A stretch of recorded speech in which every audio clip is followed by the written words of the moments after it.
All right, so let's hit the right arrow. Here's the first law. And what happened was this.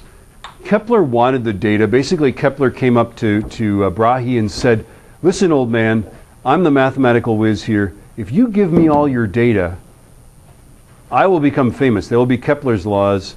You will become a semi-comical footnote. And how about it, right? And Brahe said, nothing doing. You can have a little bit of my data, but not very much of the data, right? Well, eventually Brahe dies, right? Giving Kepler apparently 29 years to figure this out. He figured it out, I believe, in the space of a year. These 3 laws of motion based on Brahe's data. Brahe did all the experimental work. Kepler did the theoretical work, okay? And his first law of motion was that orbits are ellipses, okay? The central body is a focal point. So if you recall, a circle is an ellipse. It's just an ellipse where the 2 focal points are the same point, correct? And then if you pull the points apart, you get an ellipse, right? And you can draw an ellipse, by the way, by just taking 2 thumbtacks, put one there, get a bit of string that's a bit longer than, a loop of string that's a bit longer than the distance between that, and just let your pencil go as far as you can, right? It's like what the sum of the 2 distances is always the same or something to it. Is that what it is? I believe so, right? Okay. And so this point here, this other focal point, really doesn't have any meaning. There's just nothing there. So planets will follow an elliptical orbit. Now, none of them are as eccentric as this. Eccentric means there's such a difference in radius, right? None of them are that eccentric, but certainly comets have an eccentric orbit like that, right? Now, here's the funny thing.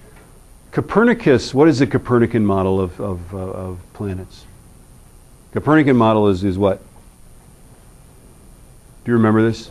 We never learned this. Copernicus is the guy that said that the planets orbit the sun. Yeah? Don't we believe this? What was the model before that? Somebody else had a model to predict where the planets were in the sky. It's one of the few names, last names that begins with a PT. Who is the guy? Pterodactyl, no. That's the other guy, but he got his theory out just after Ptolemy did. So what's the guy's name? Ptolemy is the guy's name, yeah. Okay, Ptolemy had another model, and here's the funny thing.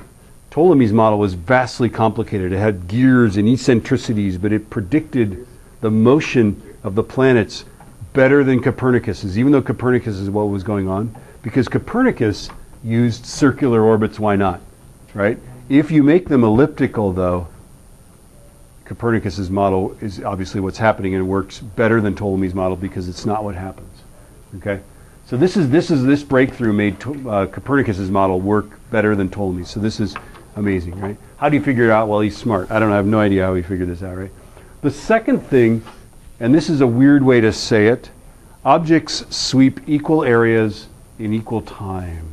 So if you imagine the thing connecting you to the center of the central point, if I could have drawn that better, right?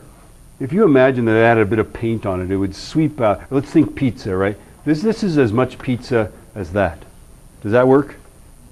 Right? So here it is, and this might be 5 days later or something like that. Here it is out here. This is 5 days later, right? Same amount of pizza.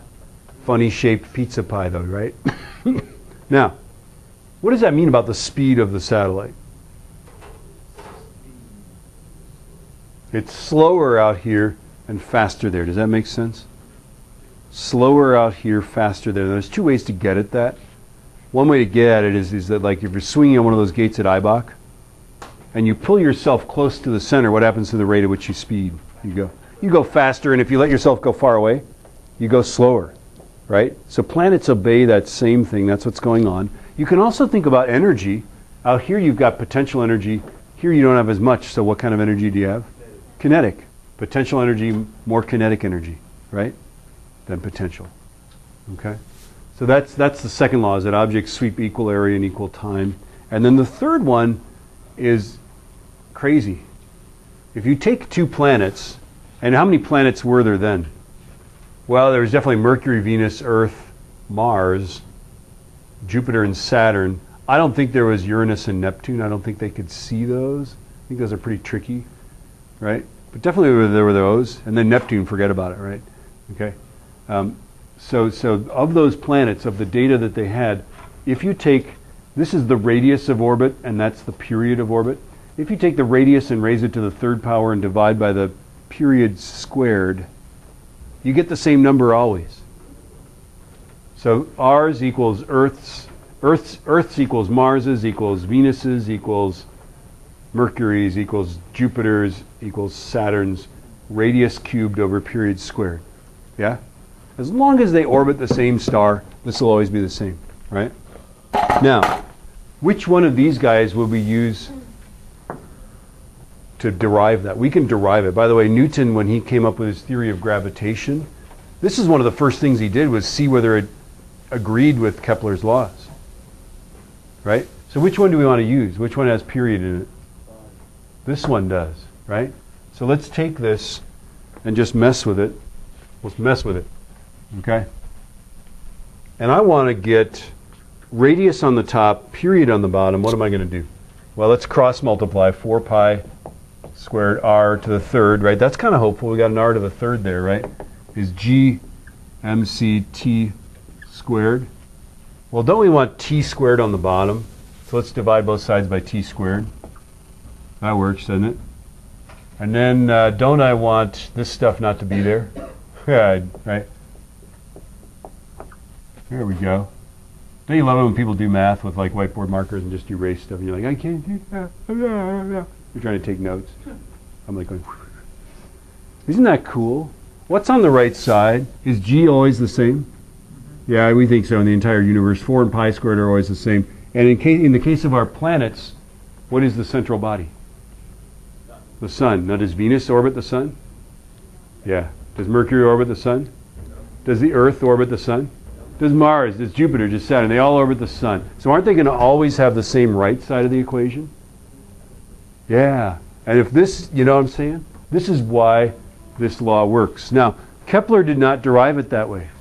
Kepler did not derive it that way. He didn't go, oh, Newton wasn't going to come along yet for another, well, when he died, Newton is like 1660s or something like that.